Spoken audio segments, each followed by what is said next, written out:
আজকে আমরা মাধ্যমিকের ভৌত বিজ্ঞানের গুরুত্বপূর্ণ 60টি এমসিকিউ প্রশ্ন নিয়ে আলোচনা করব, যেগুলি তোমাদের ভৌত বিজ্ঞান পরীক্ষার ক্ষেত্রে খুবই কাজে লাগবে। তো চলো শুরু করি। প্রথম প্রশ্ন রয়েছে, ক্যান্সার চিকিৎসায় ব্যবহৃত হয় কি না তেজস্ক্রিয় কোবাল্ট। এরপরে রয়েছে 2-এর দাগে, একটি মমির বয়স বা কোনো জীবাশ্মের বয়স জানার জন্য কার্বনের কোন আইসোটোপটি ব্যবহৃত হয়। এর উত্তর হলো সি 14। তারপরে রয়েছে 3-এর দাগে, তেজস্ক্রিয় মৌলগুলিতে নিউট্রন ও প্রোটন সংখ্যার অনুপাত কি হয় না 1.5-এর বেশি। তারপরে রয়েছে 4-এর দাগে, তেজস্ক্রিয় মৌল সর্বশেষে যে মৌলে পরিণত হয় সেটি হলো কি না লেড বা সীসা পিবি। এরপরে রয়েছে 5-এর দাগে, ও তেজস্ক্রিয় মৌলটির নাম কি, এর উত্তর হলো পিবি। তারপরে রয়েছে 6-এর দাগে, পরমাণু চুল্লিতে ভারী জল অর্থাৎ D2O ব্যবহার করা হয় কি হিসেবে, এর উত্তর হলো মডারেটর হিসেবে। এরপরে রয়েছে 7-এর দাগে, নিউক্লিয় বিভাজন বা সংযোজন বিক্রিয়ায় তাপ শক্তি উৎপাদনে মূল ভূমিকা পালন করে কে, না এর উত্তর হলো ভোরের আপাত বিনাশ। তারপরে রয়েছে 8-এর দাগে, নিউক্লিয়ার রিঅ্যাক্টরে কি হয় না শৃঙ্খল বিক্রিয়া ঘটে। তারপরে রয়েছে 9-এর দাগে, 1986 সালের 28 এপ্রিল রাত্রি 9টায় ঘটে যাওয়া ভয়াবহ নিউক্লিয়ার পাওয়ার প্ল্যান্ট দুর্ঘটনাটি রাশিয়ার কোথায় ঘটেছিল, এর উত্তর হলো চেরনোবিলে।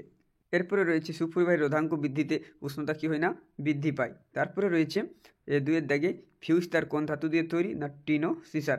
এখানে দেখো প্রশ্ন নাম্বারগুলো এলোমেলো হয়ে গেছে, আসলে এগুলি অধ্যায় ভিত্তিক বানানো হয়েছিল, তার মধ্যে যেগুলো গুরুত্বপূর্ণ সেগুলো কিন্তু একত্র করে নিয়ে তোমাদেরকে জানানো হচ্ছে। সুতরাং নাম্বার যে রয়েছে সেটা না দেখে যে প্রশ্নগুলো রয়েছে তার প্রতি নজর দাও। এরপরে রয়েছে 3-এর দাগে, বৈদ্যুতিক বাতির ফিলামেন্ট তৈরি করা হয় কি দিয়ে না টাংস্টেন দিয়ে। তারপরে রয়েছে 4-এর দাগে, তড়িৎ প্রবাহের তাপীয় ফলের একটি প্রয়োগ হলো কি না ফিউজ। এরপরে রয়েছে 5-এর দাগে, তড়িৎ শক্তির খরচের হিসেবে কোনটি বেশি তড়িৎ খরচ সাশ্রয়কারী, এর উত্তর হলো এলইডি। তারপরে রয়েছে 6-এর দাগে, আর রোধের মধ্য দিয়ে টি সময় ধরে আই প্রবাহ চললে যে পরিমাণ তড়িৎ শক্তি খরচ হবে তা হলো কি না IR² টি। এরপরে রয়েছে 7-এর দাগে, ফ্লেমিংয়ের বামহস্ত নিয়মকে বলা হয় কি না মোটরের নিয়ম।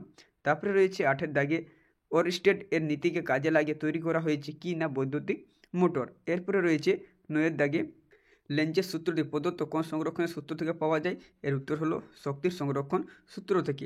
তারপরে রয়েছে 10-এর দাগে, ফ্যারাডের সূত্র দুটি বিবৃতি করে কাকে না তড়িৎ চুম্বকীয় আবেশকে।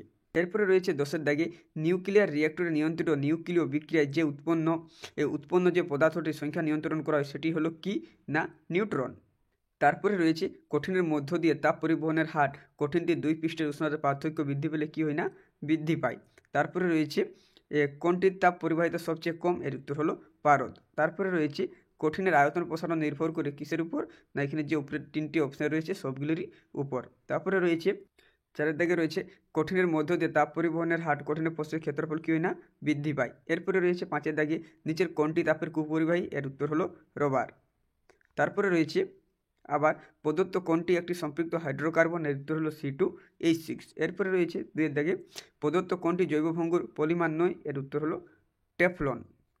তারপরে রয়েছে, ভিনিগারের কার্যকারী মূলক হলো কি না -COOH। তারপরে রয়েছে, মিথানল ও ইথানল হলো পরস্পরের কি না সমগণ। এরপরে রয়েছে, ইথাইল অ্যালকোহল ও ডাইমিথাইল ইথারের মধ্যে যে ধরনের সমাবয়তা দেখা যায় তা হলো কি না কার্যকারী মূলক গঠিত। এরপরে রয়েছে, মিথেন যৌগে কার্বনের যোজ্যতা কত না 4। তারপরে রয়েছে, প্রদত্ত কোন যৌগটি ব্রোমিন দ্রবণকে বর্ণহীন করে না C2H4। এরপরে রয়েছে, প্রোপান 1 অল ও প্রোপান 2 অল এর মধ্যে। এরপরে রয়েছে, কোনটি কৃত্রিম পলিমার নয়, এর উত্তর হলো স্টার্চ। তারপরে রয়েছে, লোহার পেরেককে কোন দ্রবণে ডুবিয়ে রাখলে রং পরিবর্তন দেখা যাবে, এর উত্তর হলো CuSO4। তারপরে রয়েছে, জার্মান সিলভারে থাকে না কি না Ag। তারপরে রয়েছে, থার্মিট পদ্ধতি কোন বিকারক দ্রব্য, এর উত্তর হলো Al। তারপরে রয়েছে, কার্বন বিজারণ পদ্ধতিতে প্রস্তুত করা যায় কি না Zn। এরপরে রয়েছে 5-এর দাগে, জার্মান সিলভারে কোন মৌল সব থেকে বেশি থাকে না Cu। তারপর রয়েছে, গিপসাইট কোন ধাতুর আকরিক Al। এরপরে রয়েছে, অ্যালুমিনিয়ামের আকরিক নয় কি না ফেলসোবার অ্যালুমিনিয়ামের আকরিক নয়। তারপরে রয়েছে, হেমাটাইট কোন ধাতুর আকরিক না লোহার। তারপরে রয়েছে, তড়িৎদ্বার পিটি তড়িৎদ্বার ব্যবহার করে কপার সালফেটের জলীয় দ্রবণে তড়িৎ বিশ্লেষণে অ্যানোডে উৎপন্ন হয় কি না O2। তারপরে রয়েছে, কোনটির ক্যাথোডে বিজারিত হওয়ার প্রবণতা বেশি না Cu2+। এরপরে রয়েছে, তড়িৎ বিশ্লেষণ সম্পর্কে প্রদত্ত বিবৃতিগুলির মধ্যে কোনটি সঠিক নয়, এর উত্তর হলো অপশান সি, অ্যানায়নগুলি অ্যানোডে বিজারিত হওয়ার চেষ্টা করে, এই বিবৃতি সঠিক নয়।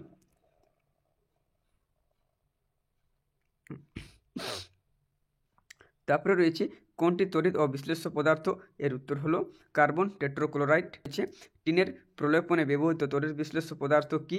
না SnCl2। এরপরে রয়েছে যে পাত্রে তড়িৎ বিশ্লেষণ করা হয় তাকে কি বলে? না ভোল্টামিটার। তারপরে রয়েছে প্রদত্ত কোনটি তীব্র তড়িৎ বিশ্লেষ্য? না NaOH। এরপরে রয়েছে জলের তড়িৎ বিশ্লেষণের ক্যাথোডে 22.4 লিটার গ্যাস উৎপন্ন হয়, একই সময় অ্যানোডে উৎপন্ন গ্যাসের আয়তন কত? না 11.2 লিটার। এরপরে রয়েছে যখন লোহার চামচের ওপর রূপোর প্রলেপ দেওয়া হয় তখন তড়িৎ বিশ্লেষণরূপে প্রদত্ত কোন পদার্থের জলীয় দ্রবণ ব্যবহার করা হয়? এর উত্তর হলো পটাশিয়াম ডাইসায়ানাইড ও আর্জেন্টো পদার্থের জলীয় দ্রবণ ব্যবহার করা হয়।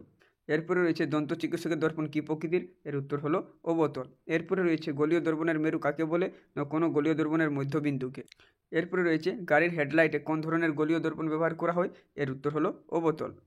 চার্লস ও বোয়েল উভয় সূত্রের ধ্রুবক রাশিটি হলো কি? না ভর। এরপরে রয়েছে গ্যাস অণুর গতিশক্তি তার পরম উষ্ণতার সঙ্গে পরিবর্তিত হয় কিসে? না সমানুপাতে।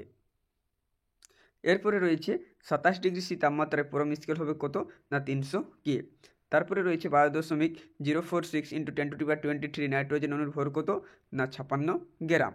তারপরে রয়েছে 377 কে উষ্ণতা সেলসিয়াস স্কেলের মান কত? 100 ডিগ্রি সি। তারপরে রয়েছে 8 গ্রাম অক্সিজেন গ্যাসের অবস্থায় সমীকরণটি হলো কি? না PV সমান হচ্ছে RT/4। এরপরে রয়েছে গ্যাসের চাপ মাপা যন্ত্রের নাম কি? না ম্যানোমিটার। কোনটি চাপ পরিমাপের একক নয়? এর উত্তর হলো সেন্টিমিটার। এরপরে রয়েছে STP-2 11.2 লিটার CO2 এর ভরের ভর কত? না 22 গ্রাম। তারপরে রয়েছে সেলসিয়াস স্কেলে পরম শূন্য উষ্ণতার মান কত? না -273 ডিগ্রি সি। এরপরে রয়েছে কোনো পর্যায়ের বাম দিক থেকে ডান দিকে অগ্রসর হলে মৌলের পারমাণবিক ব্যাসার্ধ ক্রমশ কী হয়? না কমে। এরপরে রয়েছে আধুনিক পর্যায় সারণীর ষষ্ঠ পর্যায়ে মৌলিক সংখ্যা কত? না 32টি। তারপরে রয়েছে মেন্ডেলিভের পর্যায় সারণীতে হাইড্রোজেনকে রাখা হয় কোথায়? না হাইড্রোজেনকে রাখা হয় এই হ্যালোজেন বা ক্ষারধাতুগুলির সাথে। এরপরে রয়েছে কোনটির বিজারণ ধর্ম সর্বোচ্চ? না CS। তারপরে রয়েছে কোন হ্যালোজেনটির তড়িৎ ঋণাত্মকতা সবচেয়ে কম? না I। তারপরে রয়েছে সবচেয়ে বেশি তড়িৎ ঋণাত্মক মৌলটির নাম কি? এর উত্তর হলো F বা ফ্লোরিন। তারপরে রয়েছে কোনটির মৌলের পর্যায়গত ধর্ম নয়? না তেজস্ক্রিয়তা। এরপরে রয়েছে নিচের কোনটি পারমাণবিক ব্যাসার্ধ সর্বাধিক? পটাশিয়াম। তারপরে রয়েছে এদের মধ্যে কোনটি নোবেল গ্যাস? না Ne। তারপরে রয়েছে কোন বিজ্ঞানীকে পর্যায় সূত্রের জনক বলা হয়? এর উত্তর হলো মেন্ডেলিভকে। এরপরে রয়েছে জলের অণুতে কতগুলি বন্ধন থাকে? না 2টি। এরপরে রয়েছে CaO গঠনের সময় Ca পরমাণুর কটি ইলেকট্রন যৌগ গঠনে অংশ নেয়? না 2টি ইলেকট্রন। তারপরে রয়েছে কোনটি যৌগ গঠন ক্ষেত্রে অষ্টক নীতি মানা হয় না? না LiH। তারপরে রয়েছে প্রদত্ত কোনটিতে সমযোজী বন্ধন বর্তমান? না হাইড্রোজেন ক্লোরাইড। তারপরে রয়েছে প্রদত্ত কোনটি তড়িৎযোজী যৌগ নয়? HCl। এরপরে রয়েছে AX Z সমান হচ্ছে 12 Y Z সমান 17 মৌল দুটির দ্বারা উৎপন্ন যৌগের সংকেত কি? না XY2। তারপরে রয়েছে কোন প্রকার বন্ধনে সুনির্দিষ্ট অভিমুখ থাকে না? এর উত্তর হলো তড়িৎযোজী। তারপরে রয়েছে দৈনন্দিন জীবনে ব্যবহৃত সমযোজী যৌগ হলো কি? না সমযোজী যৌগ হলো জল। তো এই ছিল তোমাদের ভৌতবিজ্ঞানের 7টি গুরুত্বপূর্ণ MCQ প্রশ্ন উত্তর।